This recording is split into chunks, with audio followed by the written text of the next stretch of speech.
aproveitando o ensejo, a oportunidade que os irmãos estão de pé, quem trouxe seu exemplo da vida, vamos sobre os seus punhos, abra comigo o tema desta noite, no livro de 2 Reis de Israel, no seu capítulo 5, e o seu versículo, aleluia, 2 Reis, capítulo 5, e o seu versículo 5 nesta noite também. Desde já eu quero, uma vez mais, atributar a Deus a honra, a glória, por Ele conceder essa rica oportunidade de ser seu porta-voz nesta noite. Bem, louvo a Deus também pela vida do pastor Valdir também, pela confiabilidade, pela igreja e pela oportunidade nesta noite. Irmãos, quantos creem e acreditam que Deus tem uma palavra de vitória para vocês? Diga amém. Louvado e agradecido o nome do Senhor nosso Deus. Vamos encontrarmos a referência bíblica, por gentileza, uma vez mais, diga amém. O livro de 2 Reis de Israel, no seu capítulo 5 e o seu versículo, aleluia, e o seu versículo 14 melhor, né? Diz assim: então desceu e mergulhou no Jordão 7 vezes, conforme a palavra do homem de Deus, e a sua carne tornou-se como carne de uma criança, e ficou purificado. Bem, pode se assentar, adorando e glorificando o nome do Senhor nesta noite. Para que você possa entender a mensagem desta noite, eu quero verbalizar o subordinado tema, as lições que Naamã precisou aprender com o profeta chamado Eliseu em Samaria. As lições que Naamã precisava aprender com um profeta chamado Eliseu em Samaria. Queridos irmãos, é bem verdade que a narrativa bíblica que nós acabamos de fazer menção, elas têm uma conotação ou até mesmo uma revelação tão profunda e profética para os nossos dias atuais. O texto sagrado fala a respeito de um acontecimento, de um episódio que houve uma cidade cujo nome chamava-se a cidade de Samaria. E a Bíblia notifica que lá nesta cidade havia um profeta, um homem de Deus, cujo nome chamava-se Eliseu. Quem era Eliseu? Eliseu, meu irmão, ele era sucessor do profeta Elias. Quem era Elias? Elias, meu irmão, foi o homem que marcou a sua época. Elias foi o homem que marcou a sua geração. Elias foi o homem que deixou um grande legado para a geração de Eliseu.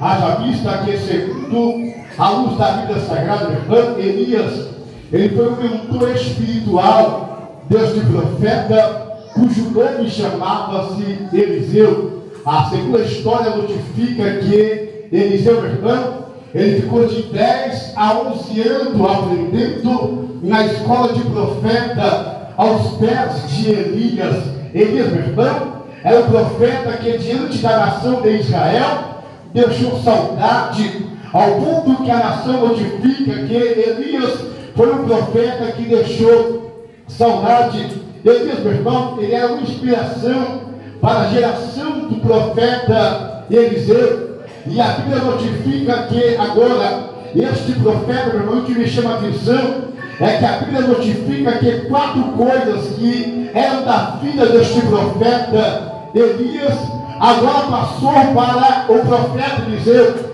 A primeira coisa que Deus ele deu, meu irmão, aleluia, para Eliseu, que era de Elias, foi a capa. Aleluia, a capa na Bíblia representa a autoridade, a mesma autoridade que pairava e externava sobre a vida do profeta Elias, agora estava sobre a vida do Eliseu. Capa da Bíblia, irmão, fala de autoridade, a mesma autoridade espiritual que pairava, que manifestava, aleluia, na vida de Elias, agora estava sobre a vida de Eliseu.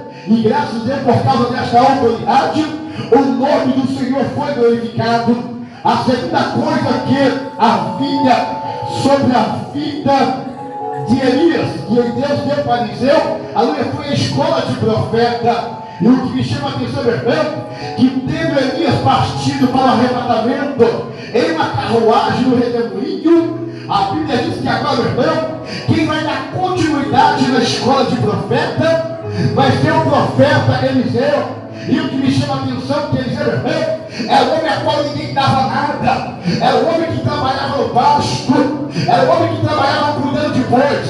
Quem olhava para Eliseu, meu irmão, ninguém acreditava, ninguém apostava em Eliseu, ninguém dava crédito em Eliseu, ninguém dava confiabilidade em Eliseu. Mas Eliseu foi o homem, meu irmão, ao qual Deus achou graça. Eliseu foi o homem ao qual Deus ele confiabilizou. Eliseu foi o homem, meu irmão, ao qual Deus se agraciou. Eu tenho uma palavra de Deus para você nesta noite. Talvez esta geração do mundo atual olha para você, até mesmo da igreja não te dá nada, até mesmo da tua família não acredita, mas eu tenho um recadinho de Deus para você, irmão. Ainda que o homem não reconheça o seu valor, mas aquele que está sentado no alto e o subidor, irmão, hoje ele vai agachar graça sobre a sua vida e operando ele. Ninguém vai pedir, você pode adorar a ele nesta noite? A terceira coisa que havia sobre a vida de Elias, que passou sobre a vida de Eliseu, aleluia, era a mesma unção de realizar milagres, de operar sinais e maravilhas. Ou seja, os mesmos sinais que pairavam sobre a vida de Elias, de curar, de libertar, agora também pairavam sobre a vida de Eliseu. E a quarta coisa, meu irmão, que havia sobre a vida de Eliseu, que agora também, que é esse que está sobre a vida de Eliseu, é o mesmo Espírito Santo, ou seja, o mesmo Espírito que pairava sobre a vida de Eliseu, de Elias, agora estava pairando sobre a vida de Eliseu. Por quê? Porque sem o Espírito Santo, ninguém vai a lugar nenhum. Sem o Espírito Santo não adianta pregar, sem o Espírito Santo não adianta cantar, sem o Espírito Santo não adianta colocar a mão e não realizar milagre, irmão. O que faz a diferença na vida de um homem de Deus, uma mulher de Deus, é a presença do Espírito Santo de Deus nesta noite. E quantos acreditam que hoje ela vai descer sobre a tua vida nesta noite? Só quem crê nesta palavra, levanta a mão, glorifique e adora o nome dele nesta noite. Este é o profeta, meu irmão, Eliseu, o homem, aleluia, cheio de virtude, o homem obediente. E o que me chama a atenção é que agora, aleluia, ao passar do tempo, Eliseu dando continuidade que aquilo tinha colocado nas suas mãos, porque Deus tinha levado Elias. E a Bíblia notifica, meu irmão, que lá na cidade de Samaria havia, aleluia, um oficial cujo nome chamava-se Naamã. Quem era Naamã? A Bíblia notifica que Naamã era um homem valente. A Bíblia notifica que Naamã era um homem guerreiro. A Bíblia notifica que Naamã, meu irmão, era um homem que Deus foi com ele e deu vitória. Todas as pelejas que Naamã ia lutar, todas as guerras que Naamã ia vencer, Deus entrava na guerra, Deus entrava na peleja, dava vitória a Naamã e Naamã saía vitorioso. Só quem acredita que Deus vai entrar na sua peleja nesta noite, só quem crê que Deus vai entrar na guerra, eu tenho como dedo de profeta nesta noite. Aponta para o teu irmão que está lutando, vá por ele. Nesta peleja você não vai pelejar sozinho. Nesta guerra você, por quê? Porque a Bíblia diz: pelejarão contra ti, mas não prevalecerão contra ti. Por que, meu irmão? Porque nesta guerra, porque nesta peleja, aquele que está sentado sobre o alto sublime trono, ele já te deu vitória. Só que quer na vitória. Eu não vim perder meu tempo, eu vim buscar a minha bênção, eu vim buscar a minha vitória. Então, irmão, se você quer vitória, tem que adorar, tem que glorificar o nome do Senhor.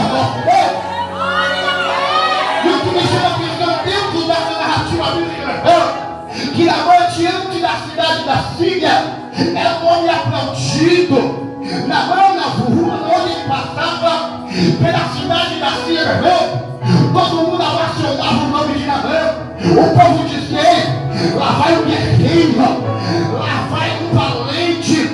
Naamã, ocupava uma posição elevada diante do seu Senhor. A palavra Naamã significa aquele que agrada, ou aquele que é agradável. Naamã, diante do seu rei, diante do seu servo, era um homem agradável. E o que me chama a atenção é que, segundo a cultura judaica, notifica que ali o rei de Naamã era Ben-Hadad. Ben-Hadad, a Bíblia notifica, segundo a cultura notifica, que ele vai até a cidade de Jerusalém e ele peleja contra o povo de Jerusalém, e ele vence a guerra, ele vence a batalha. Ben-Hadad, meu irmão, era um homem que não tinha piedade. Ben-Hadad era um homem que não tinha misericórdia. Aonde ele passava como rolo com pessoa, meu irmão, ele ia derrubando qualquer opositor que se colocava diante do seu caminho. E segundo a cultura judaica notifica, meu irmão, e lá na cidade de Jerusalém, Ben-Hadad traz uma menina. É bem verdade que a Bíblia não notifica o seu nome. É bem verdade que a Bíblia não fala a sua genealogia. E segundo a cultura judaica, meu irmão, Ben-Hadad pega esta menina e coloca na casa de Naamã. E agora essa jovem, ela vai trabalhar, aleluia, para o oficial Naamã. Ela vai, aleluia, cuidar dos serviços da casa de Naamã. E a Bíblia notifica, meu irmão, aleluia, que todo Israel, aleluia, sabia que dentro de Naamã, que Naamã é um homem, aleluia, guerreiro, que Naamã é um homem valente, que Naamã é um homem, aleluia, conquistador de vitória. Só que diante da vida de Naamã havia-se um porém. Como assim? Ele era um homem leproso, era guerreiro, mas era leproso, era vitorioso, mas era leproso, aleluia, era valente, mas era leproso. E o que é uma lepra, irmão? É bem verdade que é a primeira vez que você vai falar na Bíblia Sagrada a respeito da lepra no Antigo Testamento. A Bíblia notifica que a primeira vez que, como Deus falou a respeito da lepra, foi sobre o patriarca Moisés. A Bíblia notifica que Deus chama Moisés e diz: Moisés, pega as tuas mãos e coloca dentro da túnica. Moisés, meu irmão, sendo ele sem possibilidade de ouvir a voz de Deus, ele coloca as suas mãos. E Deus manda ele tirar. Quando ele tira, ele olha para as suas mãos, a sua mão está leprosa. E o que me chama a atenção, meu irmão, é que Deus agora fala para a aleluia para Moisés: Moisés, coloca a sua mão de novo. E quando ele coloca, meu irmão, ele está restaurado, ele está curado, a sua mão não está mais leprosa. E é verdade que naquela época, meu irmão, a lepra, ela tinha 4 características. A primeira característica da lepra, a lepra era uma lepra contagiosa. A lepra, meu irmão, era fácil de pegar. A lepra, aleluia, quem se trouxesse a pegar, passar perto, aquela lepra pegava. Até mesmo vestir a veste daquela pessoa era contaminado pelaquela lepra. A segunda característica da lepra, meu irmão, a lepra era uma lepra incurável.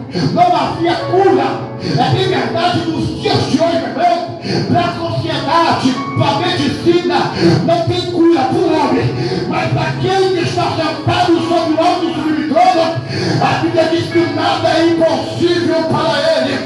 Eu não sei qual é a lepra que você entrou aqui nesta noite, mas levanta a mão, eu quero profetizar na tua vida nesta noite, hein? Hoje você vai sair daqui liberto, hoje você vai sair daqui curado, para a glória do nome do Senhor nosso Deus.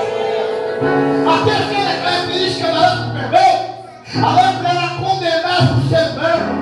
Segundo a cultura judaica, Deus ainda continua falando com Moisés, dizendo: Moisés, pega o leproso, aquele que está leproso, Moisés, tira ele do meio do arraial, tira ele do meio da congregação. E segundo a cultura judaica, meu irmão, todo leproso tinha que ficar afastado diante da sua casa, diante da sua família. E para o leproso, aleluia, ele certo lado, ele, aleluia, segundo a cultura notifica que é o leproso, ele tinha que passar diante do sacerdote, e o sacerdote, iria examinar aquela lepra, se era uma lepra mortal, se era uma lepra maligna, e ali ele ficava 7 dias fora do leprosário ali, sendo separado, ficava 7 dias ali, aleluia, sendo examinado, diagnosticado a respeito da sua lepra.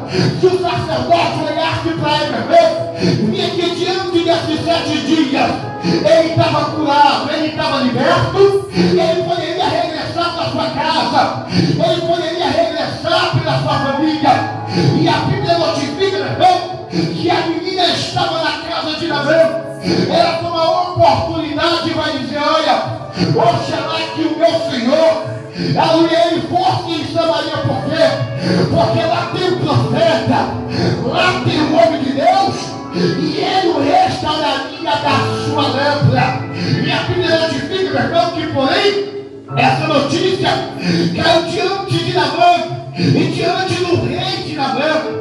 Segundo a cultura notifica, meu irmão, que Nabão, aleluia, de verdade, ele manda uma carta para o rei de Samaria, que Nabão estava saindo da cidade da Síria e ia até Samaria para ser curado. E naquele momento o rei daquela cidade de Samaria, ele toma a oportunidade.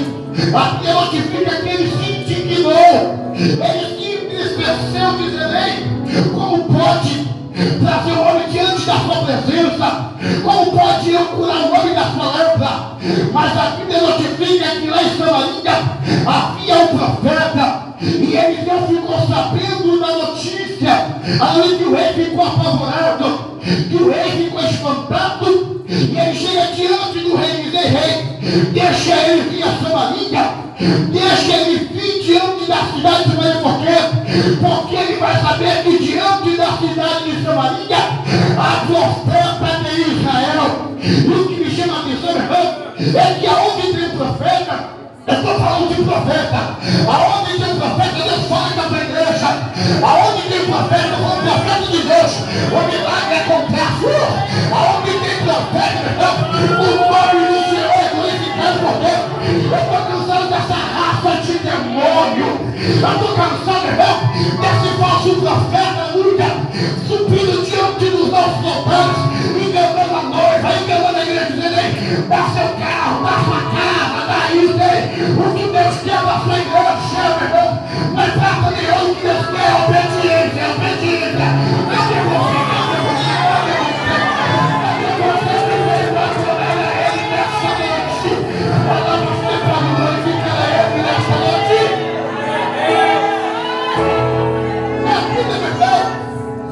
Notifica aqui na mão, prepara os seus carros e os seus cavaleiros e vai para a cidade de Samaria.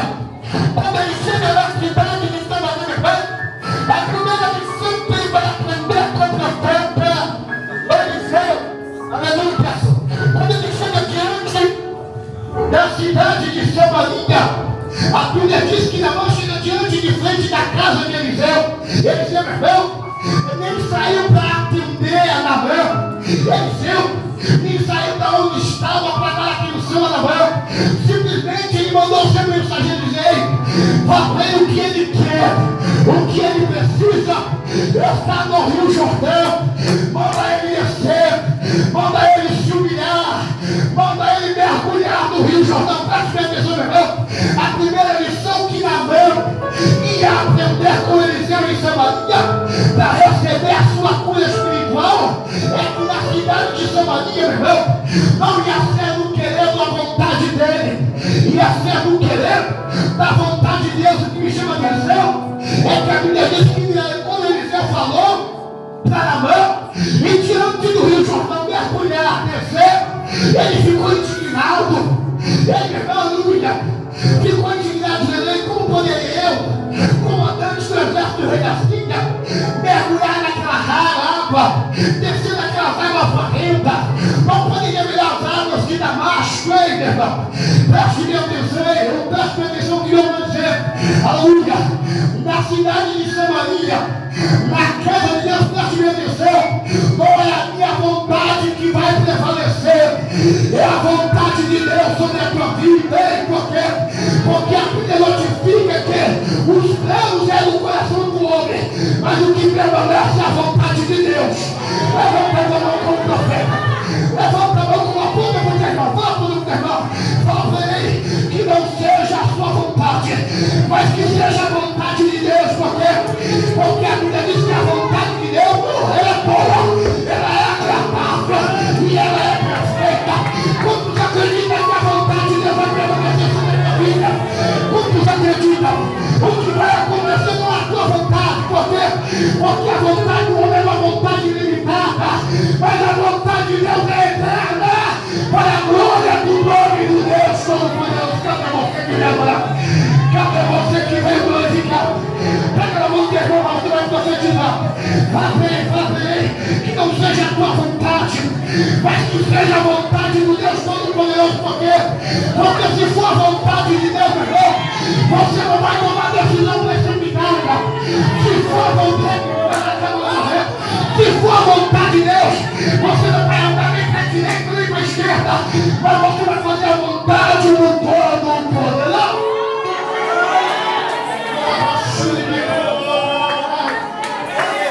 E o que vai acontecer aqui nessa noite é a vontade dele.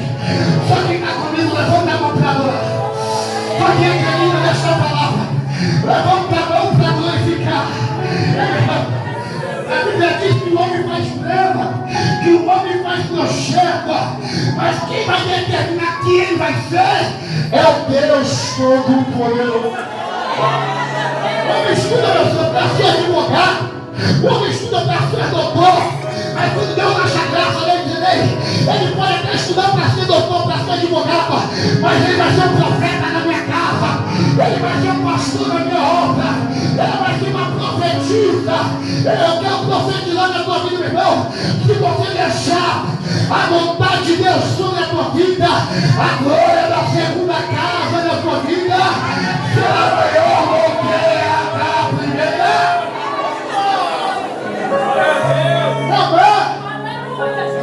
Obrigado, Senhor. Ele ficou indignado. Como pode? Eu, um campeão, como pode? Eu, confiança no rei, como pode? Eu, ter uma posição elevada, mergulhar no Rio Jordão? Aprende uma coisa, meu irmão. Olha pra cá. Na cidade da Síria, quem fazia acontecia era Naamã. Mas na cidade de Samaria é diferente. Na cidade de Samaria quem comanda é profeta. Na cidade de Samaria quem está no controle é o Deus Todo-Poderoso. É o que é Samaria, pastor? Samaria é a casa de Deus. Hoje Deus te trouxe em Samaria. Hoje Deus te trouxe aqui nesta noite. E Ele manda dizer nesta noite, irmão, que você vai sair aqui na bandeira da vitória dizendo: grandes coisas fez o Senhor por mim. É por isso eu estou alegre nesta noite. Imagine a filha de Naamã. Diante do povo ele sorria. Diante da nação ele colocava uma máscara. E ele era um homem que sorria. Ele escondia um falso sorriso. Ele escondia uma falsa alegria. Mas quando ele tirava, meu irmão, aquela máscara, a sua enfermidade, sim, aleluia, estava sendo notória. Talvez você entrou aqui já adorou, já glorificou, já exaltou. Mas ó Deus sabe o que você está passando nesta noite. Talvez você já glorificou, mas a partir do momento que hoje é noite de tirar a máscara. Por que, pastor? Eu preciso tirar a máscara. Porque a partir do momento que você tirar a ferramenta, meu irmão, você vai receber a cura de Deus para a tua vida. Ei, você não vai precisar de mais um falso sorriso, uma falsa tristeza, não. Ei, você vai sorrir diante da presença do Senhor, diante da alegria. Vai ser uma alegria constante. Ei, quantos acreditam que Deus vai te curar nesta noite? Naamã estava ferido, meu irmão. Naamã estava machucado. Naamã, porém, era um homem leproso.